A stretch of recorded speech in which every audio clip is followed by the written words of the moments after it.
Olá a todos, quero cumprimentá-los com a graça e a paz de nosso Senhor Jesus Cristo. Quero convidar você, nesse dia, a refletir comigo a respeito do tema A Busca pela Iluminação. Estaremos então refletindo no texto de Jó 36, verso de número 26. A palavra de Deus diz assim: Como Deus é grande, ultrapassa o nosso entendimento. Não há como calcular os anos da sua existência. Amém. Nós podemos então observar nesse diálogo existente entre Eliú e Jó essa menção a respeito desse aspecto fantástico de como Deus é grande e que nós não podemos compreender, nós não temos entendimento para compreender essa grandeza de Deus, para calcular os anos da sua existência. Quando nos deparamos com essa situação, nós podemos perceber que entre aqueles que dialogavam com Jó, sem dúvida alguma, esse homem, ele de certa feita, ainda que está confrontando a Jó com inúmeras palavras, essa palavra ela traz uma certa contribuição para o nosso viver, para trazer a nós uma clareza a respeito de muitos momentos que nossas vidas têm andado numa verdadeira obscuridade. E por falar nisso, quando nós buscamos o entendimento da importância da clareza nas nossas vidas, nós podemos nos deparar com um fato histórico. É justamente no ano de 1878 que Thomas Edison, conhecido como inventor da lâmpada, ele contribui com a sua criação mais famosa. Ele é responsável por desenvolver o filamento da lâmpada incandescente, gerando luz a partir da corrente elétrica.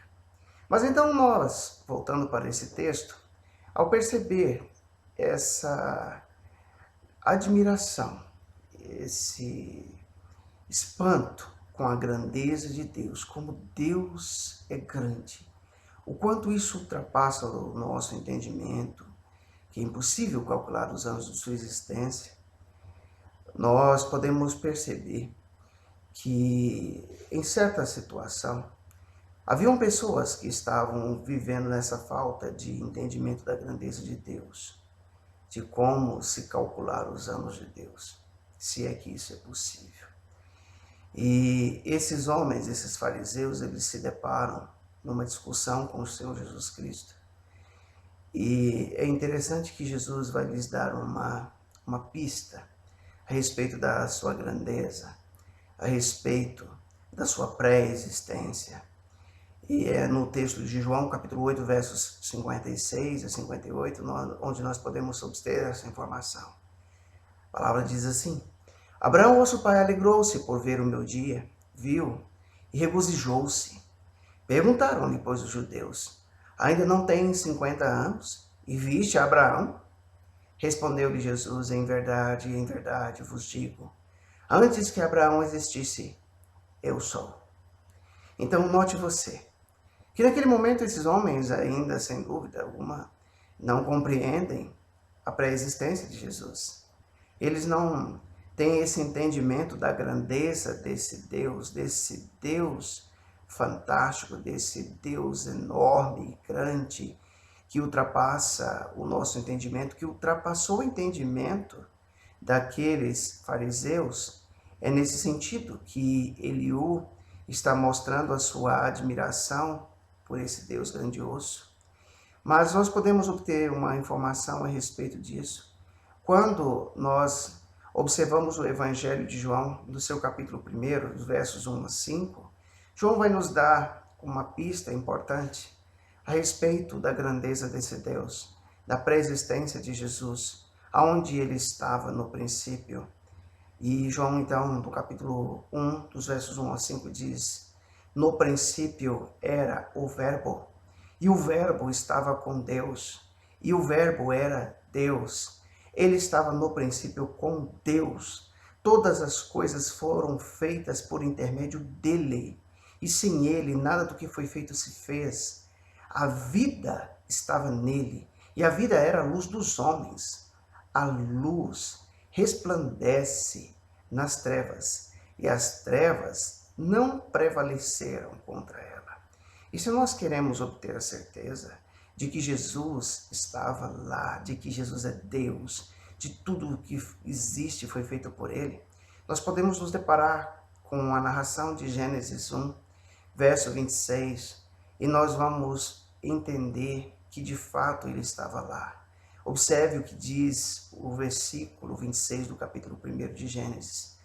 Também disse Deus: façamos o homem à nossa imagem, conforme a nossa semelhança. Tenha ele domínio sobre os peixes do mar, sobre as aves do céu, sobre os animais domésticos, sobre toda a terra e sobre todos os répteis que rastejam pela terra. Perceba que nesse texto a palavra de Deus vai nos mostrar que o Senhor Deus, o Deus poderoso, ele não diz farei, mas ele diz façamos o homem à nossa imagem, conforme a nossa semelhança.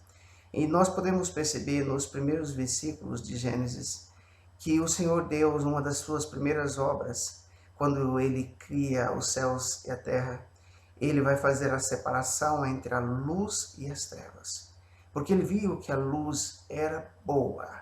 E nós vamos perceber que essa luz de fato é boa para nos iluminar, para trazer clareza, para que nós possamos compreender de forma muito clara o que Deus fez, o que Deus está fazendo e o que Deus ainda fará.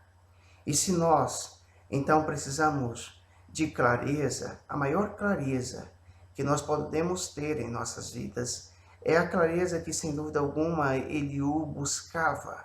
Ele, sem dúvida alguma, precisava dessa clareza, porque diante de Jó, haviam pessoas que, por mais que demonstrassem em suas palavras conhecer a sabedoria, contudo, infelizmente, esses homens ainda andavam na obscuridade. E muitas pessoas na atualidade assim também têm vivido. E o Senhor, ele através de sua palavra, ele nos dá uma dica de como nós podemos então sair da obscuridade e ter clareza em nossas vidas. Como nós podemos ver as coisas de uma forma muito clara. Como nós podemos glorificar a Deus por essa luz que ele nos dá. E a palavra de Deus na primeira carta de João, capítulo 2, verso 11, nos dá essa dica. A palavra diz assim: aquele, porém, que odeia seu irmão, está nas trevas e anda nas trevas, e não sabe para onde vai, porque as trevas lhe cegaram os olhos. Então, se eu e você, nós estamos na busca pela iluminação. Tudo tem que começar por aqui. Que eu e você possamos refletir sobre isso e possamos buscar constantemente essa iluminação para as nossas vidas. Que o Senhor Jesus Cristo nos abençoe poderosamente.